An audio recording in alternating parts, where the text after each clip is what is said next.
आज सदगुरु कबीर साहब की समृद्ध कथा का तीसरा दिवस है। तीसरे दिवस के इस पावन बेला में आप सब लोगों के दर्शन का लाभ प्राप्त हो रहा है। कल हमने सृष्टि की रचना जो सदगुरु कबीर साहब के वचनानुसार हमने श्रवण की, पढ़ी, उस विषय पर आपसे बात की थी। आप लोगों को एक भ्रम हो गया होगा कि कबीर पंथी हैं तो सदगुरु कबीर साहब की बात करते हैं, और ये बता दिया कि कबीर साहब से, सत्य पुरुष से यह सृष्टि की रचना हुई है। आप सबको मैं एक बात बता दूं, सारा संसार इस बात को कहता है कि ईश्वर एक है। कोई धर्म, कोई मजहब, कोई महापुरुष ये नहीं कहता है कि परमात्मा दो है। जिससे भी आप बात करोगे वो यही बात कहता है कि ईश्वर एक है। और जब ईश्वर एक है तो फिर विवाद किस बात का? पानी एक है, अंग्रेज लोग उसे वाटर कहते हैं, हम लोग उसे पानी कहते हैं, जल भी कहते हैं, वारी कहते हैं, तोय कहते हैं। तमिलनाडु में पानी को तन्नी कहा जाता है, पानी को इधर देलो कहा जाता है, अरबी भाषा में पानी को आब कहा जाता है। जब हम इतना पानी का नाम लेते हैं तो क्या पानी का स्वरूप बदल गया? बस इस बात को ध्यान दें, पानी का स्वरूप नहीं बदला। पानी तो पानी है, चाहे वाटर कहो, चाहे तन्नी कहो, चाहे तेलो कहो, चाहे आब कहो, चाहे वारी कहो, चाहे कुछ भी कहो। पानी का अगर स्वरूप बदल गया तो मुझे बताओ, फिर ईश्वर के नाम पर स्वरूप कैसे तुम बदल लेते हो? आपको नाम जो मर्जी है लो, लेकिन उसका स्वरूप नहीं बदलना चाहिए। जब पानी के तमाम नाम होने पर उसका स्वरूप नहीं बदला तो फिर ईश्वर के तमाम नाम लेने पर स्वरूप कैसे बदल गया? इसी बात पर हम आपको थोड़ी सी बात बता देना चाहूंगा।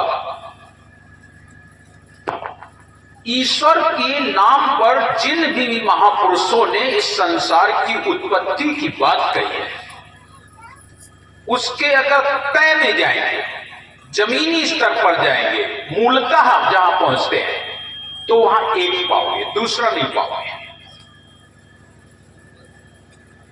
बस फर्क इतना हो जाता है कि जब हम आगे बढ़ते हैं तो हमारी शाखाएं अलग अलग होती जाती, डालियां अलग अलग हो जाती हैं, और हम उसी डाली पत्ती में उलझ जाते हैं, मूल में नहीं जा पाते।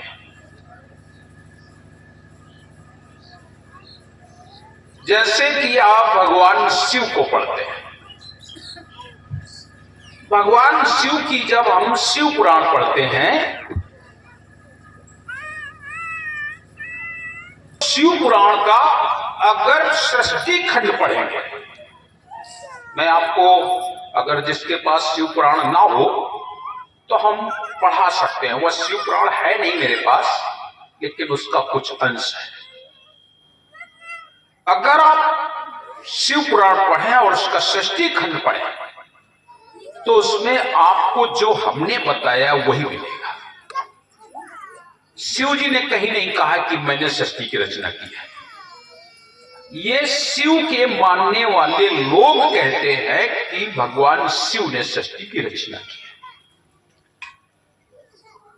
आप शिव पुराण पढ़ें, ज्यादा तो नहीं है मेरे पास, मैं थोड़ा सा एक जगह मिल गया था शिव पुराण, तो उसके 2-4 प्रश्न मैंने शायद वो करवा लिए थे फोटो का। क्योंकि ये बातें आप लोगों को, इसलिए आप लोग सोच लेते हो कि कबीरपंथी अपने मन की बात कहते हैं या पता नहीं कौन सी बातें कह देते हैं। तो इसलिए मैं केवल इतना आपको बता देना चाहूंगा कि उस सृष्टि खंड में साफ साफ शब्दों में लिखा है, नजर आते थे, न दिन होता था न रात होती थी, अग्नि पृथ्वी वायु जल की भी सत्ता नहीं थी, प्रकृति अव्यकृत सी रहित सूना आकाश मात्र शेष था, दूसरे किसी तेज की उपलब्धि नहीं थी, अदृश्य आदि का भी अस्तित्व नहीं था, शब्द और स्पर्श भी साथ छोड़ चुके थे।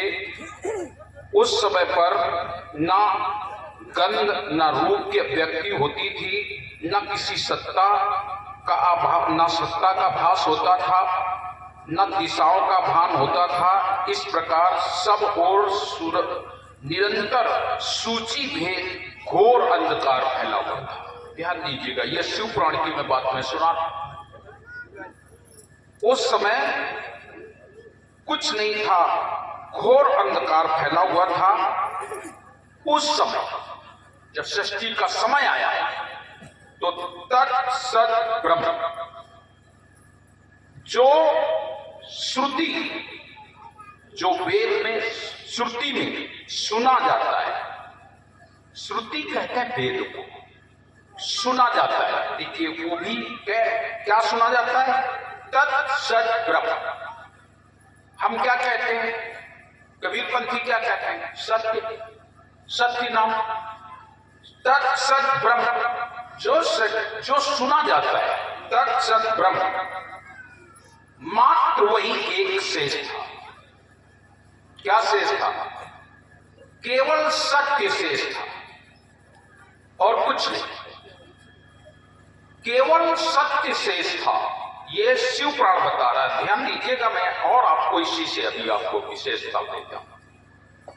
जो सत्य सुना जाता है, सत्य को सुनना नहीं है, अपने जीवन में अनुभव करना है, देखना है, समझना है, पहचान करना है।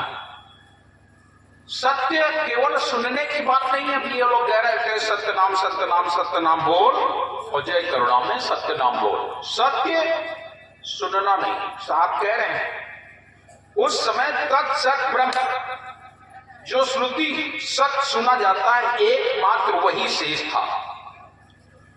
जब यह वह ऐसा वैसा का कोई भान नहीं था। आज हम लोग कह रहे हैं ये वो ऐसा है वैसा है, जो इत्यादि रूप से निर्दिष्ट होने वाला भावात्मक जगत नहीं था।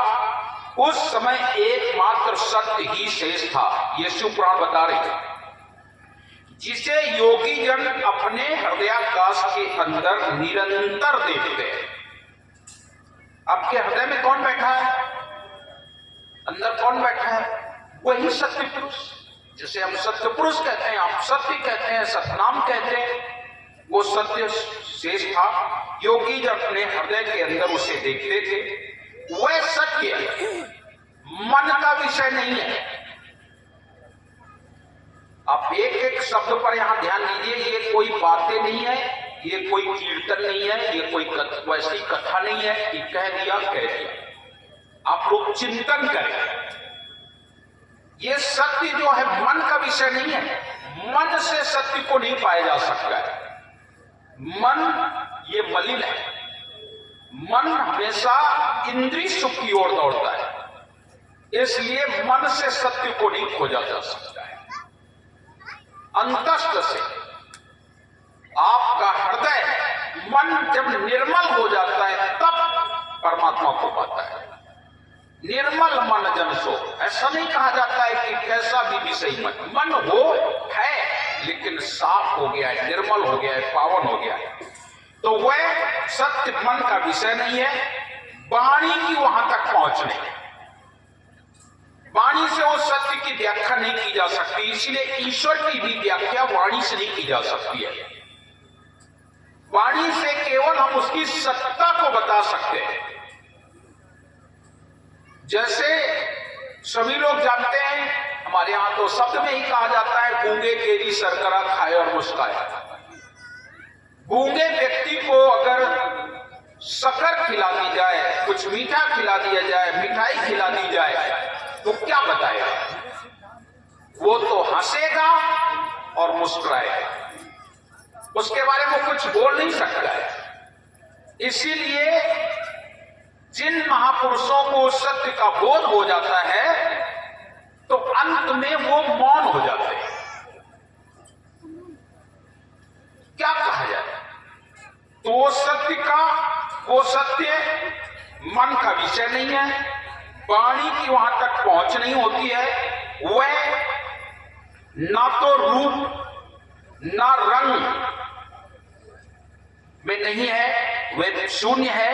वह ना स्थूल है, ना कृश है, ना हास है, ना दीर्घ है, ना लघु है, ना गुरु है, उसमें कभी वृद्धि नहीं होती है।